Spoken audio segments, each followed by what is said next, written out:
Hi hello guys, welcome back to our YouTube channel. ಇವತ್ತಿನ ವಿಡಿಯೋದಾಗ ಏನು ತಿಳ್ಸಕ್ಕೆ ಹೊಂಟೇನಪ್ಪ ಅಂದ್ರೆ, ಯೋನಿದೆ ಅಪ್ಲಿಕೇಶನ್ ಹಾಕಿರೋರು ಅಂದರೆ ಹೊಸವಾಗಿ ಹಾಕಿರೋರು 180 ಡೇಸ್ ಕಂಪ್ಲೀಟ್ ಆದರೂ ಕೂಡ 180 ಡೇಸ್ ಕಂಪ್ಲೀಟ್ ಆಗಿ ಭಾಳಷ್ಟು ದಿನಗಳಾಗಿರ್ಬೋದು. ಸೊ ಆದರೂ ಕೂಡ ನಮಗೆ ಅಮೌಂಟ್ ಬಂದಿಲ್ಲ. ಮತ್ತು 180 ಡೇಸ್ ಕಂಪ್ಲೀಟ್ ಆಗಿದೆ.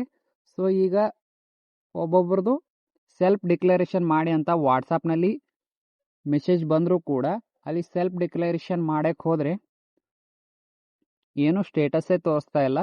ಸೊ ಸೆಲ್ಫ್ ಡಿಕ್ಲರೇಷನ್ ಮಾಡಬೇಕಾ ಮಾಡಬಾರ್ದಾ ಅಂತ ಈ ವಿಡಿಯೋದಾಗ ಸಂಪೂರ್ಣ ಮಾಹಿತಿಯನ್ನು ತಿಳಿಸ್ಕೊಡ್ತೀನಿ. ಸೊ ಈ ಒಂದು ಮಾಹಿತಿ ನಾನು ಡಿಪಾರ್ಟ್ಮೆಂಟ್ ಕಡೆಯಿಂದ ಅವರಿಗೆ ಕಾಲ್ ಮಾಡಿ ಕೇಳ್ಕೊಂಡಿರೋ ಮಾಹಿತಿ. ಸೊ ವಿಡಿಯೋನ ಕೊನೆವರೆಗೂ ನೋಡಿರಿ. ಹಂಗೆ ವಿಡಿಯೋ ಇಷ್ಟ ಆದರೆ ಲೈಕ್ ಮಾಡಿರಿ ಮತ್ತು ಭಾಳಷ್ಟು ಜನರಿಗೆ ಈ ಒಂದು ವಿಡಿಯೋನ ಶೇರ್ ಮಾಡಿರಿ, ಸಬ್ಸ್ಕ್ರೈಬ್ ಮಾಡ್ಕೊರಿ ಚಾನಲ್ನ. ಬನ್ನಿ ವಿಡಿಯೋನ ಸ್ಟಾರ್ಟ್ ಮಾಡೋಣ. ಸೊ ಯೋನಿದೆ ಅಪ್ಲಿಕೇಶನ್ ಸ್ಟೇಟಸ್ನಲ್ಲಿ ಚೆಕ್ ಮಾಡೋಕ್ಕೆ ಹೋದರೆ ಸೊ ಇನ್ನೂ ಅಂಡರ್ ಪ್ರೊಸೆಸ್ನಲ್ಲಿದೆ ಮತ್ತು 180 ಡೇಸ್ ಕಂಪ್ಲೀಟ್ ಆದರೂ ಕೂಡ ಅಮೌಂಟ್ ಬಂದಿಲ್ಲ.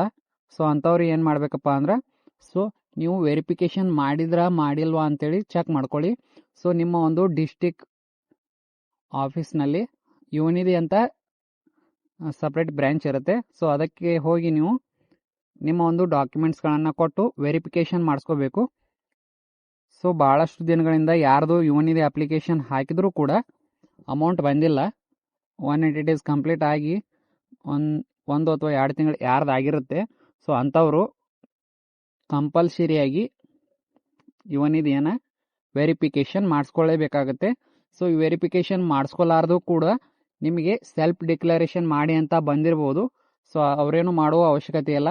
ಸೊ ಯಾರಿಗೆ ಇನ್ನೂ ಬಂದಿರೋದಿಲ್ಲ ಅಂದರೆ ಸೆಲ್ಫ್ ಡಿಕ್ಲರೇಷನ್ ಮಾಡಿ ಅಂತೇಳಿ ಅಥವಾ ಅಮೌಂಟ್ ಬಂದಿರೋದಿಲ್ಲ, ಸೊ ಅಂಥವರು ನೀವು ವೆರಿಫಿಕೇಷನ್ ಮಾಡಿಸ್ಲೇಬೇಕಾಗತ್ತೆ. ಸೊ ಇನ್ನು ಎರಡನೇದಾಗಿ ಇನ್ನೂ ಫಸ್ಟ್ ಮಂತ್ ಅಮೌಂಟೇ ಬಂದಿಲ್ಲ, ಆದರೂ ಕೂಡ ವಾಟ್ಸಾಪ್ಗೆ ಸೆಲ್ಫ್ ಡಿಕ್ಲರೇಷನ್ ಮಾಡಿ ಅಂತ ಬಂದಿದೆ. ಸೊ ಅಂಥವ್ರು ಏನು ಮಾಡಬೇಕಪ್ಪ ಅಂದರೆ, ನೀವು ನಿಮ್ಮ ಒಂದು ಸೆಲ್ಫ್ ಡಿಕ್ಲರೇಷನನ್ನು ಮಾಡಲಿಕ್ಕೆ ಹೋದರೆ ಅಲ್ಲಿ ಡಾಟಾ ಪೇಜ್ ಆಗ್ತಿಲ್ಲ ಅಲ್ವಾ, ಅದಕ್ಕೋಸ್ಕರ ಏನು ಮಾಡಬೇಕಪ್ಪ ಅಂದರೆ, ಅಲ್ಲಿ ಡಾಟಾ ಫೇಚ್ ಆಗ್ತಿದ್ರೆ ಮಾತ್ರ ನೀವು ಅಪ್ಲಿಕೇಶನ್ ಸಬ್ಮಿಟ್ ಮಾಡಬೇಕು, ಅಂದರೆ ಸೆಲ್ಫ್ ಡಿಕ್ಲರೇಷನ್ನ ಕಂಪ್ಲೀಟ್ ಮಾಡಬೇಕು. ಡಾಟಾ ಫೇಚ್ ಆಗಲಿಲ್ಲ ಅಂದರೆ ನೀವು ಫಸ್ಟ್ ಮಂತ್ ಪೇಮೆಂಟ್ ಬರೋವರೆಗೂ ಕಾಯಬೇಕಾಗತ್ತೆ, ಅಥವಾ ನೀವು ವೆರಿಫಿಕೇಷನ್ ಮಾಡಿಸ್ಕೊಂಡಿದ್ದೀರಾ ಇಲ್ವಾ ಅಂತ ಚೆಕ್ ಮಾಡ್ಕೋಬೇಕು. ಮತ್ತು ವಾಟ್ಸಾಪ್ಗೆ ಸೆಲ್ಫ್ ಡಿಕ್ಲರೇಷನ್ ಮಾಡಿ ಅಂತ ಬಂದರೆ ನಿಮ್ಮ ಅಪ್ಲಿಕೇಶನ್ ವೆರಿಫೈ ಆಗಿದೆ ಅಂತ ಅರ್ಥ. ಸೊ ನೀವೇನು ವೆರಿಫಿಕೇಷನ್ ಮಾಡಿಸೋ ಅವಶ್ಯಕತೆ ಇಲ್ಲ. ಸೊ ಫಸ್ಟ್ ಮಂತ್ ಪೇಮೆಂಟ್ ಬರೋವರೆಗೂ ಕಾಯಿರಿ. ಸೊ ಸೆಲ್ಫ್ ಡಿಕ್ಲರೇಷನ್ ಮಾಡಬೇಕಾದ್ರೆ ಮೊದಲಿನ ವಿಡಿಯೋದಲ್ಲಿ ತಿಳಿಸ್ಕೊಟ್ಟಿದ್ದೀನಿ. ಫಸ್ಟ್ ಮಂತ್ ಅಂದರೆ ಮೊದಲಿಗೆ ಫಸ್ಟ್ ಮಂತ್ ಪೇಮೆಂಟು ಕ್ರೆಡಿಟ್ ಆಗಿರಬೇಕು, ನಿಮ್ಮ ಖಾತೆಗೆ ಕ್ರೆಡಿಟ್ ಆಗಿರಬೇಕು 3000 ರೂಪಾಯಿ. ಆ ನಂತರ ನೆಕ್ಸ್ಟ್ ಮಂತಿಂದ ಹಿಡಿದು ನೀವು ಸೆಲ್ಫ್ ಡಿಕ್ಲರೇಷನ್ನ ಮಾಡಬೇಕಾಗತ್ತೆ. ಸೊ ಇಷ್ಟು ಈ ವಿಡಿಯೋದಲ್ಲಿ ತಿಳಿಸ್ಕೊಟ್ಟಿದ್ದೀನಿ. ಸೊ ಭಾಳಷ್ಟು ಜನ ಕೇಳ್ತಾ ಇದ್ರಿ, ಅದಕ್ಕೋಸ್ಕರ ಈ ಒಂದು ವಿಡಿಯೋನ ಡಿಪಾರ್ಟ್ಮೆಂಟ್ ಕಡೆಯಿಂದ ಸಲಹೆ ಪಡ್ಕೊಂಡು ನಿಮಗೆ ತಿಳಿಸ್ಕೊಟ್ಟಿದ್ದೀನಿ. ಈ ಒಂದು ಮಾಹಿತಿ ಇಷ್ಟ ಆಗಿದ್ರೆ ಲೈಕ್ ಮಾಡಿ, ಶೇರ್ ಮಾಡಿ, ನಮ್ಮ ಚಾನಲ್ನ ಸಬ್ಸ್ಕ್ರೈಬ್ ಮಾಡ್ಕೋರಿ. ಏನೋ ನಿಮ್ಗೆ ಡೌಟ್ ಇದ್ದರೂ ಕಮೆಂಟ್ ಬಾಕ್ಸ್ನಲ್ಲಿ ಕಮೆಂಟ್ ಮಾಡಿ, ಅದ್ರ ಬಗ್ಗೆ ಕೂಡ ವಿಡಿಯೋ ಮಾಡಿ ಹಾಕ್ತೀನಿ. ಧನ್ಯವಾದಗಳು. ಶುಭ ದಿನ.